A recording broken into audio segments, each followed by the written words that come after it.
Frères et sœurs, c'est la deuxième lecture qui a retenu mon attention ce dimanche, où saint Paul se glorifie de sa faiblesse.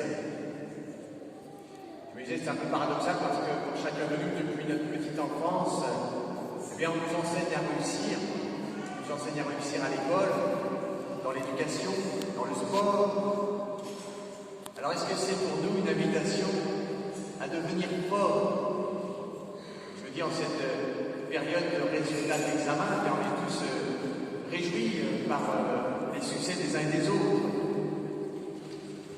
Alors on peut être un petit peu peut-être exalté, peut-être que les dieux qui nous conviendraient mieux seraient ceux de l'ancien temps, Zeus, Jupiter, etc., qui exaltent la force.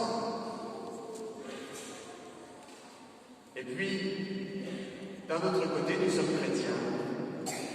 Nous croyons que Dieu s'est fait homme et je dirais Dieu a dégringolé de sa divinité pour venir habiter dans notre humanité comme si par exemple je décidais moi de me transformer en petit ver de terre. Vous voyez Jésus que nous suivons, Jésus il est doux et humble de cœur. Alors on peut se dire, Dieu s'est fait faible. Il y a un premier paradoxe dans cette lecture de ce dimanche. Premier paradoxe de la foi chrétienne. De quelle force s'agit-il? De quelle faiblesse s'agit-il? La force de qui mettons en valeur nous? Vous voyez, saint Paul qui écrit cette lettre est une très belle personnalité, très impressionnante d'une certaine manière, même s'il était tout petit et qu'il n'avait pas d'allure, comme il le dit lui-même. Qu'est-ce qui fait la grandeur de saint Paul? Mais si on prend chacun de nous, qu'est-ce qui fait ma propre grandeur à moi? Qu'est-ce qui fait la grandeur d'un homme? Qu'est-ce qui fait sa force? Alors je dirais tout simplement directement, ce qui fait pour moi la grandeur d'un homme, eh bien c'est la part qu'il laisse à Dieu dans son être. C'est combien la vie de Dieu peut s'épanouir en lui, agir en lui. Vous voyez, on regarde saint Paul était un génie.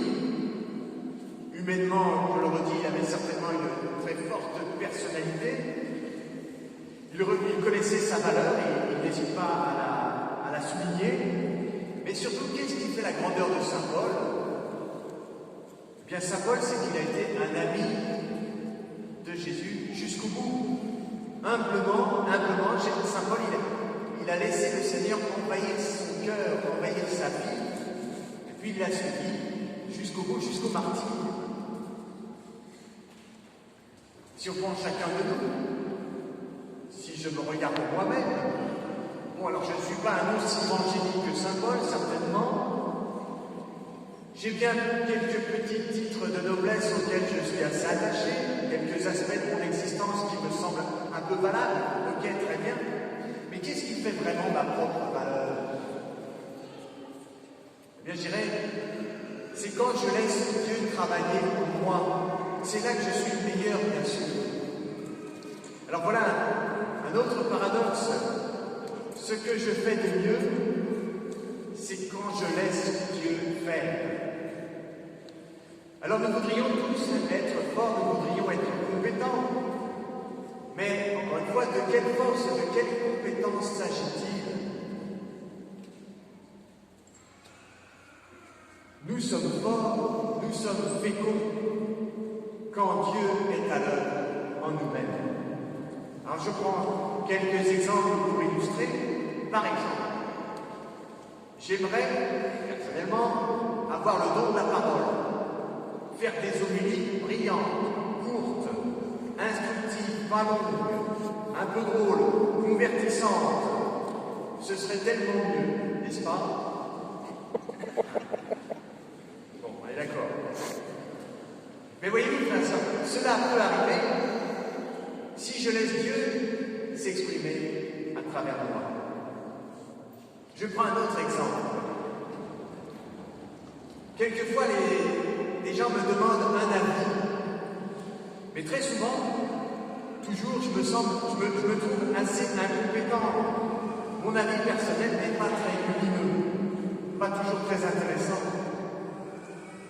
Mais si je prends la peine de demander au Seigneur, Seigneur, éclaire-moi, dis-moi ce qu'il faut que je dise, que je ne dise pas, eh bien je crois qu'il y a une grande différence à partir du moment où je laisse le Seigneur un peu traverser mon cœur. Un troisième exemple, on peut penser à un conjoint qui voudrait aimer son conjoint. Alors soit il va essayer de le faire avec ses propres forces, ça n'ira pas très loin, et la vie se chargera avec persévérance de lui montrer son incapacité à aimer son conjoint. Mais si, 24 heures sur 24, à chaque instant, il demande au Seigneur, Seigneur, viens en mon cœur, dis-moi comment je peux aimer mon conjoint encore à cette seconde, eh bien je crois qu'il y aura une grande différence. Vous voyez, le drame, frères et sœurs, c'est que soit c'est moi qui fais, soit c'est Dieu. Alors si c'est moi qui fais, je le fais à ma mesure, avec mes talents, mon idée, avec ma force, qui s'appelle peanuts ou pas grand-chose, Saint Paul dit faiblesse. Soit c'est Dieu qui fait, et alors Dieu fait à sa manière, avec sa hauteur de vue, avec sa mesure et avec sa force.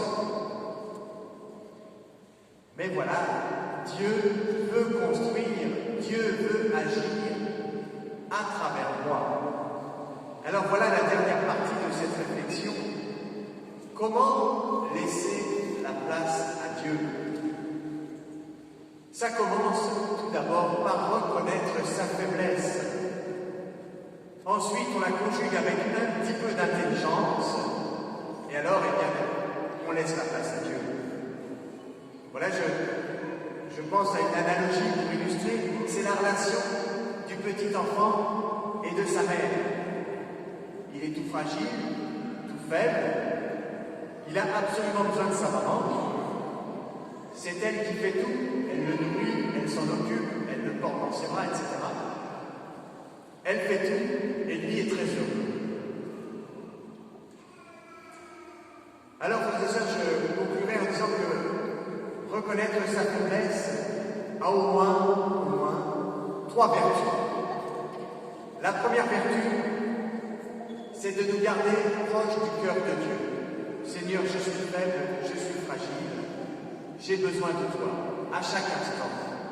Seigneur, aide-moi toujours.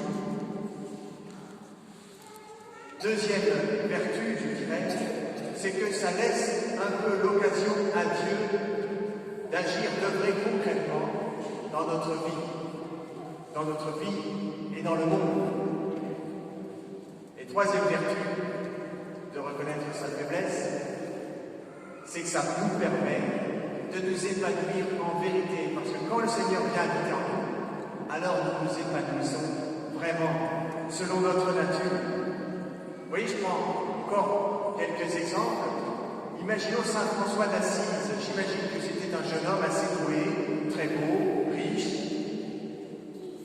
Mais la congrégation magnifique qu'il a fondée, les franciscains, il l'a fondée à partir du jour où il a laissé Dieu venir habiter dans son cœur. Et Saint François d'Assise a alors même parlé de la joie parfaite. Une fois que Dieu a pu venir vraiment en lui, il s'est épanoui pleinement.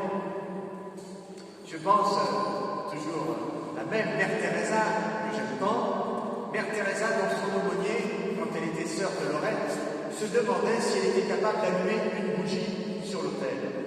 Eh bien, Mère Teresa, le jour où elle a laissé le Seigneur l'envahir, venir habiter sa faiblesse, elle a fondé les Sœurs de la Charité, qui ont répandu la charité sur le monde de manière incroyable.